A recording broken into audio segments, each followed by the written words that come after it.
नमस्ते दोस्तों। आज हम इतिहास के उस सुनहरे और रहस्यमयी अध्याय को खोलने जा रहे हैं जिसने सदियों से लोगों को अपनी ओर खींचा है। आज हम आपको लेकर चलेंगे मुगलों के शाही हरम के अंदर, जहां की दीवारों में आज भी हजारों अनकही कहानियां कैद हैं। यह एक ऐसी दुनिया थी जहां वैभव और विलासिता तो थी ही, लेकिन साथ ही वहां सत्ता और साजिशों का भी बोलबाला था। आज के इस वीडियो में हम हरम के उन सभी पहलुओं को बहुत बारीकी से जानेंगे जिनके बारे में इतिहास की किताबों में कम लिखा गया है। हम जानेंगे कि कैसे रेशमी पर्दों के पीछे हिंदुस्तान की किस्मत के फैसले लिए जाते थे और वहां की महिलाएं कितनी ताकतवर थीं।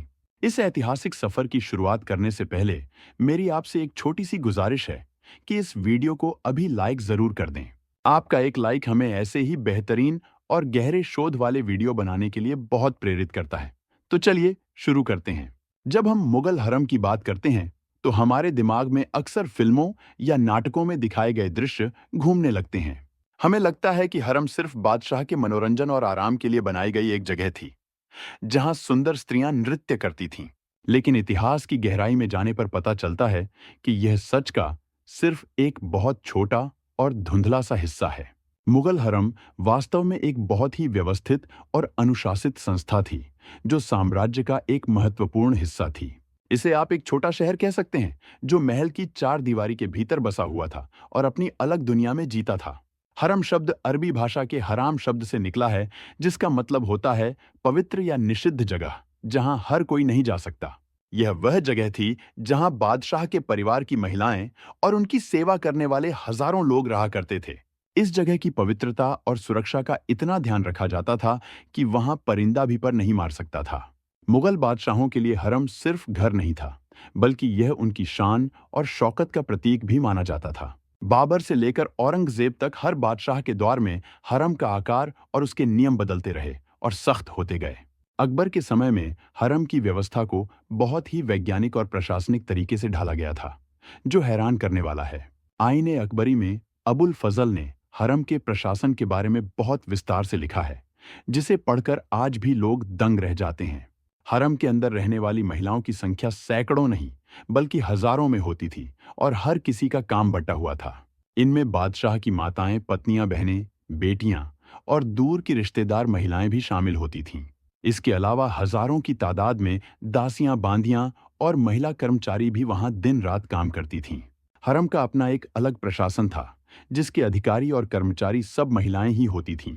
वहां का खजाना अलग होता था और वहां के नियम कानून भी अलग होते थे, जिनका पालन करना सबके लिए अनिवार्य था।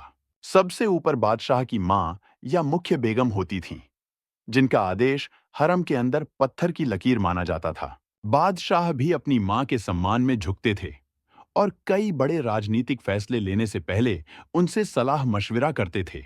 मुगल इतिहास में ऐसी कई महिलाएं हुईं जिन्होंने हरम के अंदर से ही पूरे हिंदुस्तान की राजनीति को प्रभावित किया।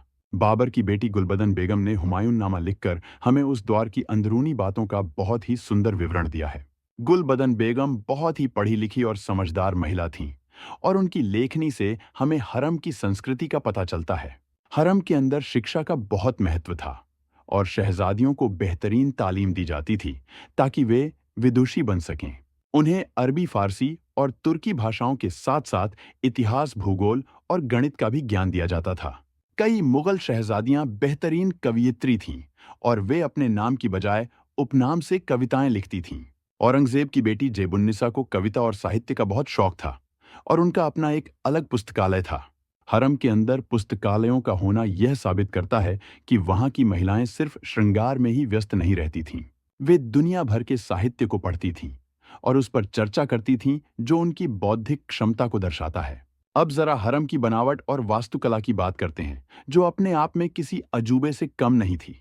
हरम के महल बहुत ही खूबसूरती से डिजाइन किए जाते थे ताकि वहां हवा और रोशनी का पूरा इंतजाम हो सके। गर्मियों में कमरों को ठंडा रखने के लिए दीवारों के बीच से पानी की नहरें गुजारी जाती थीं, जिन्हें नहर ए बहिश्त कहा जाता था। फव्वारे हर वक्त चलते रहते थे और खस की टट्टियां लगाकर कमरों को इत्र की खुशबू से महकाया जाता था। हरम के अंदर खूबसूरत बगीचे होते थे जहां तरह तरह के फल और फूल लगाए जाते थे ताकि महिलाओं को प्रकृति का आनंद मिल सके। इन बगीचों में चांदनी रातों में संगीत की महफिलें सजती थीं और महिलाएं एक दूसरे के साथ समय बिताती थीं। हरम के अंदर मीना बाजार भी लगता था, जो सिर्फ महिलाओं के लिए होता था, और वहां पुरुष दुकानदारों को आने की इजाजत नहीं थी। इन बाजारों में दुनिया भर का नायाब सामान बिकने के लिए आता था, चाहे वह चीन का रेशम हो या यूरोप का मखमल। बादशाह और शहजादे भी इन बाजारों में आते थे और अपनी बेगमों और बेटियों के लिए तोहफे खरीदते थे। कहा जाता है कि जहांगीर और नूरजहां की पहली मुलाकात भी ऐसे ही एक मीना बाजार में हुई थी, जिसने इतिहास बदल दिया।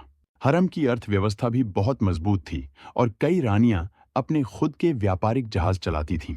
अकबर की पत्नी मरियम उज जमानी का व्यापार इतना बड़ा था कि पुर्तगाली व्यापारी भी उनसे डरते थे।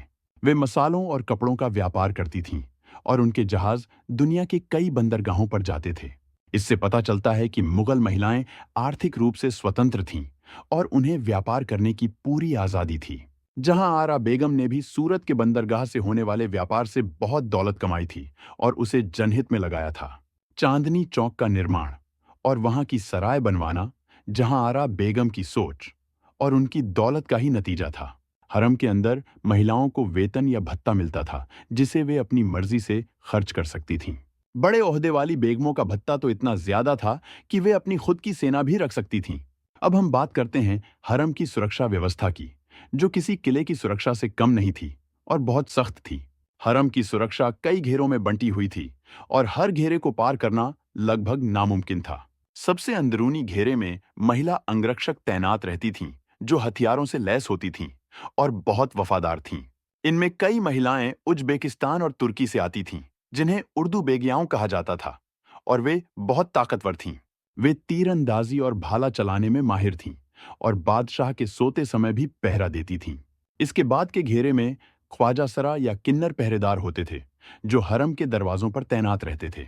ये ख्वाजासरा हरम और बाहरी दुनिया के बीच एकमात्र संपर्क सूत्र थे और इनकी भूमिका बहुत ही अहम थी। वे संदेश ले जाने से लेकर जासूसी करने तक का काम करते थे और बादशाह के बहुत करीबी माने जाते थे। इतिहास में ऐसे कई ख्वाजासरा हुए हैं जिनके पास इतनी ताकत थी कि बड़े बड़े वजीर भी उन्हें सलाम करते थे। वे जानते थे कि हरम के अंदर क्या चल रहा है और कौन सी बेगम किस साजिश में शामिल है।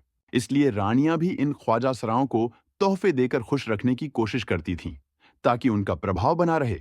हरम के सबसे बाहरी घेरे में राजपूत और मुगल सिपाही पहरा देते थे, जिन्हें अंदर जाने की सख्त मनाही थी। अगर किसी पुरुष को इलाज या काम के लिए अंदर जाना भी पड़ता था, तो उसकी आंखों पर पट्टी बांधी जाती थी। वैद्य या हकीम जब नब्ज देखते थे, तो वे मरीज को सीधा नहीं देख सकते थे, बल्कि पर्दे के पीछे से हाथ देखते थे। इतनी सख्ती के बावजूद हरम के अंदर साजिशें और राजनीति का खेल निरंतर चलता रहता था। हर रानी चाहती थी कि बादशाह की नजर उस पर रहे और उसका बेटा ही आने वाला वारिस बने। क्योंकि मुगल साम्राज्य में उत्तराधिकार का कोई स्पष्ट नियम नहीं था, इसलिए तलवार के दम पर फैसला होता था। तख्त या ताबूत का नियम हर किसी को डराता था और माएं अपने बेटों की जान बचाने के लिए कुछ भी कर सकती थीं। वे बचपन से ही अपने बेटों के लिए वफादार गुट तैयार करती थीं और अमीरों को अपनी ओर मिलाती थीं।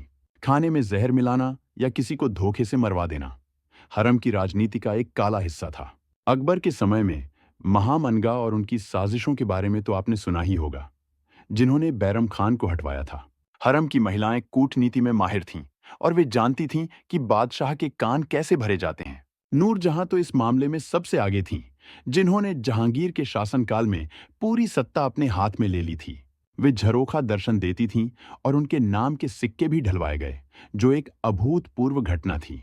नूरजहां ने अपने परिवार के लोगों को ऊंचे ऊंचे पदों पर बिठाया और साम्राज्य की दिशा तय की। उनके पिता एतमादुद्दौला और भाई आसफ खान को जो दर्जा मिला, वह नूरजहां की वजह से ही था। यह साबित करता है कि अगर मौका मिले तो महिलाएं शासन चलाने में पुरुषों से किसी भी तरह कम नहीं थीं। हरम के अंदर त्योहारों की रौनक देखते ही बनती थी, चाहे वह ईद हो या दिवाली या फिर नवरोज। नवरोज का त्योहार मुगलों का सबसे पसंदीदा त्योहार था, जो कई दिनों तक चलता था और खूब जश्न होता था। इस दौरान हरम को दुल्हन की तरह सजाया जाता था और संगीत और नृत्य के विशेष कार्यक्रम होते थे। बादशाह अपनी बेगमों और बच्चों के साथ वक्त बिताते थे और उन्हें कीमती तोहफे देते थे। होली और दिवाली जैसे भारतीय त्योहार भी हरम में पूरी श्रद्धा और उत्साह के साथ मनाए जाते थे। अकबर की राजपूत रानियों ने हरम के अंदर हिंदू रीति रिवाजों को जिंदा रखा था और बादशाह उनका सम्मान करते थे। हरम के अंदर मंदिर भी थे जहां पूजा पाठ होती थी और हवन किए जाते थे। यह मुगल संस्कृति की उदारता थी कि वहां हर धर्म और परंपरा को फलने फूलने का मौका मिला। खान पान की बात करें तो मुगल हरम की रसोई दुनिया भर के जायकों का केंद्र थी। वहां कश्मीर से लेकर दक्षिण भारत तक और ईरान से लेकर तुर्की तक के व्यंजन बनाए जाते थे। सैकड़ों रसोइये दिन रात काम करते थे और हर रोज नए नए प्रयोग किए जाते थे ताकि बादशाह खुश रहें। खाने में जहर की जांच करने के लिए बाकायदा एक पूरी प्रक्रिया थी जिसे चखने के बाद ही परोसा जाता था। शाही हकीम खाने के गुणों पर नजर रखते थे और मौसम के हिसाब से मेन्यू तय किया जाता था। फलों का शौक मुगलों को बहुत था और गर्मियों में बर्फ मंगवाकर शरबत और फलूदा बनाया जाता था। हरम की महिलाएं फैशन की भी दीवानी थीं और वे नए नए कपड़ों और गहनों का डिजाइन तैयार करती थीं। नूरजहां ने सफेद मलमल पर चिकनकारी की कढ़ाई और इत्र ए गुलाब का आविष्कार किया था। वे कपड़ों में ऐसे हल्के रंग और डिजाइन लाईं जो आज भी भारतीय फैशन का हिस्सा बने हुए हैं। गहनों में जड़ाऊ काम और मीनाकारी को हरम की महिलाओं ने ही बढ़ावा दिया और लोकप्रिय बनाया। सिर से लेकर पांव तक सोने और हीरों से लदी ये महिलाएं जब चलती थीं, तो एक अलग ही आभा बिखरती थीं। लेकिन इस चमक दमक के पीछे एक अंधेरा भी था जिसे नजरअंदाज नहीं किया जा सकता। हरम की जिंदगी एक सोने के पिंजरे जैसी थी, जहां सुविधाएं तो सब थीं, लेकिन आजादी बिल्कुल नहीं थी। वहां रहने वाली हजारों महिलाओं में से बहुत कम को ही बादशाह का सीधा साथ नसीब होता था। बाकी महिलाओं की जिंदगी इंतजार और तन्हाई में ही गुजर जाती थी और उनका कोई अपना परिवार नहीं होता था। उन्हें महल से बाहर जाने की इजाजत नहीं थी और वे बाहरी दुनिया को सिर्फ जालीदार खिड़कियों से देख सकती थीं। कई बार वे अपने मायके या अपने वतन की याद में तड़पती थीं, लेकिन वापसी का कोई रास्ता नहीं था। अगर कोई महिला बीमार पड़ जाती तो उसका इलाज भी हरम की चारदीवारी के अंदर ही होता था। बादशाह की मौत के बाद हरम की रौनक एकदम से मातम में बदल जाती थी और सब कुछ बदल जाता था। नई सरकार और नए बादशाह के आते ही पुरानी रानियों को नजरअंदाज कर दिया जाता था।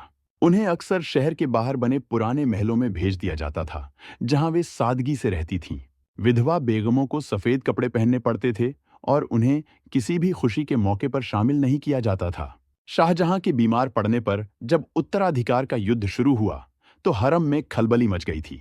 जहां आरा ने दारा शिकोह का साथ दिया, जबकि रोशन आरा ने औरंगजेब का समर्थन किया था।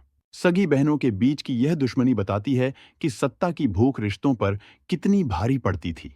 औरंगजेब के बादशाह बनने के बाद जहांआरा ने अपने पिता के साथ आगरा के किले में कैद रहना स्वीकार किया। उन्होंने अपनी पूरी जिंदगी अपने बूढ़े और बीमार पिता की सेवा में लगा दी, जो त्याग की एक मिसाल है। वहीं रोशन आरा को सत्ता का नशा ऐसा चढ़ा कि वे अपनी हदें भूल गईं और अंत में उन्हें भी सजा मिली। हरम के अंदर जासूसी का जाल इतना घना था कि दीवारें भी सुनती थीं। ऐसी कहावत बन गई थी, वहां कोई भी बात गुप्त नहीं रहती थी और छोटी सी अफवाह भी किसी की जान ले सकती थी। चरित्र पर शक होना ही मौत की सजा के लिए काफी था और इसके लिए सबूत की भी जरूरत नहीं होती थी। अकबर ने एक बार अपनी एक दासी को सिर्फ इसलिए मरवा दिया था क्योंकि उसे उस पर शक हो गया था। ऐसी घटनाएं हरम के माहौल में एक डर पैदा करती थीं और सबको बहुत संभल कर रहना पड़ता था। लेकिन इन सब के बावजूद हरम में वफादारी और प्रेम की भी कई कहानियां देखने को मिलती हैं। दासियां अपनी मालकिनों के लिए जान देने को तैयार रहती थीं और उनके हर सुख दुख में साथ देती थीं। बच्चों की परवरिश में धाय माँ का बहुत बड़ा योगदान होता था, जिन्हें माँ जैसा ही सम्मान मिलता था। अकबर अपनी धाय माँ महाम अनगा और जीजी अनगा का अपनी सगी माँ से भी ज्यादा आदर करते थे। यह रिश्ते खून के नहीं होते थे, लेकिन भावनाओं और सेवा से जुड़े होते थे, जो बहुत गहरे थे।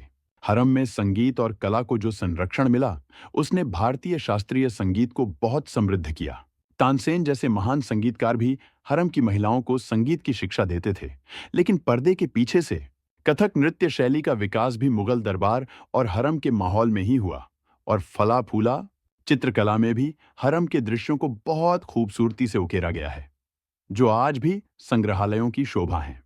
हालांकि पुरुष चित्रकारों को हरम में जाने की इजाजत नहीं थी, इसलिए वे दासियों के बताए अनुसार चित्र बनाते थे। मुगल हरम की एक और खास बात यह थी कि वहां विभिन्न धर्मों और संस्कृतियों का मिलन होता था। राजपूत रानियों के आने से मुगलों के रहन सहन और खान पान में भारतीयता का रंग घुल गया। उन्होंने बिंदी लगाना और साड़ी पहनना शुरू किया, जो मुगल और भारतीय संस्कृति का संगम था। अकबर का दीन ए इलाही भी इसी मिले जुले माहौल की उपज था, जिसने सबको जोड़ने की कोशिश की। हरम की दासियां दुनिया के अलग अलग कोनों से आती थीं, जैसे अफ्रीका, मध्य एशिया और यूरोप। वे अपने साथ अपनी अपनी कहानियां और संस्कृति लाती थीं, जिससे हरम एक छोटा सा विश्व बन जाता था। पुर्तगाली महिलाएं भी हरम में थीं, जो अपने साथ ईसाई धर्म की बातें और तौर तरीके लेकर आई थीं। शाम के वक्त जब दिए जलाए जाते थे तो हरम का नजारा देखने लायक होता था। हजारों दीपकों की रोशनी में संगमरमर के महल जगमगा उठते थे और हवा में संगीत तैरने लगता था। कहानियां सुनाने वाली महिलाएं बादशाह और रानियों को किस्से सुनाकर उनका मनोरंजन करती थीं। ये किस्से दास्तान ए अमीर हमजा या अलिफ लैला जैसी जादुई कहानियों से भरे होते थे। शतरंज और चौपड़ जैसे खेल भी हरम में बहुत लोकप्रिय थे और रानियां इनमें काफी माहिर थीं। अकबर के बारे में कहा जाता है कि वे पच्चीसी का खेल खेलते थे, जिसमें दासियां मोहरों की जगह खड़ी होती थीं। फतेहपुर सीकरी में आज भी वह पच्चीसी कोर्ट बना हुआ है, जो उस दौर की गवाही देता है। हरम के जीवन को समझने के लिए हमें उस दौर की मानसिकता और सामाजिक ढांचे को समझना होगा। आज के नजरिए से हमें वहां की कई बातें गलत लग सकती हैं, लेकिन वह उस समय का सत्य था। बादशाह के लिए ज्यादा पत्नियां होना उसकी ताकत और मर्दानगी का सबूत माना जाता था। राजनीतिक संधियों को पक्का करने के लिए भी शादियां की जाती थीं, जो एक कूटनीतिक चाल थी। राजपूत राजाओं के साथ रिश्ते सुधारने के लिए मुगलों ने विवाह संबंधों का सहारा लिया। इससे न सिर्फ युद्ध रुके, बल्कि दो महान संस्कृतियों को करीब आने का मौका भी मिला। हरम की इन राजपूत रानियों ने महलों के अंदर रहते हुए भी अपने धर्म का पालन किया। जोधाबाई या हरखाबाई का महल फतेहपुर सीकरी में आज भी उनकी शान और रुतबे को बयां करता है। वहां की दीवारों पर बने हिंदू प्रतीक बताते हैं कि अकबर उन्हें कितनी आजादी और सम्मान देते थे। जहांगीर की मां होने के नाते उन्हें मरियम उज जमानी का खिताब मिला, जो बहुत ऊंचा दर्जा था। आखिरकार समय के साथ साथ मुगल साम्राज्य कमजोर हुआ और उसके साथ ही हरम की चमक भी फीकी पड़ गई। अंग्रेजों के आने के बाद और 1857 की क्रांति के बाद मुगल हरम का अस्तित्व पूरी तरह खत्म हो गया। लाल किले के वे महल जो कभी रानियों की हंसी से गूंजते थे, वे वीरान हो गए और लूट लिए गए। कीमती गहने और मखमली पर्दे अंग्रेजों द्वारा लूट लिए गए और हरम की महिलाओं को बेघर होना पड़ा। वह दुनिया जो कभी सपनों जैसी लगती थी, वह ताश के पत्तों की तरह बिखर गई और इतिहास बन गई। लेकिन आज भी जब हम उन किलों में जाते हैं, तो हवाओं में उस दौर की आहट महसूस होती है। इतिहासकार और शोधकर्ता आज भी उन दस्तावेजों को खंगाल रहे हैं जो हरम के राज खोलते हैं। हरम सिर्फ एक जगह नहीं थी, बल्कि वह एक पूरा युग था जिसने हिंदुस्तान के इतिहास पर गहरी छाप छोड़ी। वहां की महिलाओं ने साबित किया कि पर्दे के पीछे रहकर भी वे दुनिया को चलाने की ताकत रखती थीं। उनकी बुद्धिमानी, उनका साहस और उनका त्याग आज भी हमारे लिए प्रेरणा का स्रोत है। हमें इतिहास को सिर्फ राजाओं की नजर से नहीं, बल्कि इन रानियों की नजर से भी देखना चाहिए। तभी हम उस दौर की सच्चाई को पूरी तरह और सही मायने में समझ पाएंगे। आज हमने कोशिश की कि हरम की उस भूली बिसरी दुनिया को आपके सामने फिर से जिंदा कर सकें। हमने देखा कि वहां जीवन कितना रंगीन था और साथ ही कितना चुनौतीपूर्ण भी था। उम्मीद है कि आपको मुगलों के हरम की यह विस्तृत और ऐतिहासिक यात्रा पसंद आई होगी। हमने हरम के प्रशासन से लेकर वहां की राजनीति और संस्कृति तक हर पहलू को छूने की कोशिश की। आज के इस वीडियो को हम यहीं पर समाप्त करते हैं, लेकिन इतिहास का सफर जारी रहेगा। अगर आपको आज का यह वीडियो जानकारी से भरा और दिलचस्प लगा हो, तो इसे लाइक जरूर करें। आपका एक लाइक हमें बताता है कि हमारी मेहनत सफल हुई है और आप ऐसे कंटेंट को पसंद करते हैं। साथ ही इस वीडियो को अपने दोस्तों और परिवार के साथ शेयर करें, ताकि वे भी इस इतिहास को जान सकें। अगली बार फिर मिलेंगे एक और नए और रोमांचक ऐतिहासिक विषय के साथ। तब तक के लिए अपना ख्याल रखें। इतिहास को पढ़ते रहें, उसे समझते रहें और अपने अतीत पर गर्व करें। धन्यवाद और जय हिंद।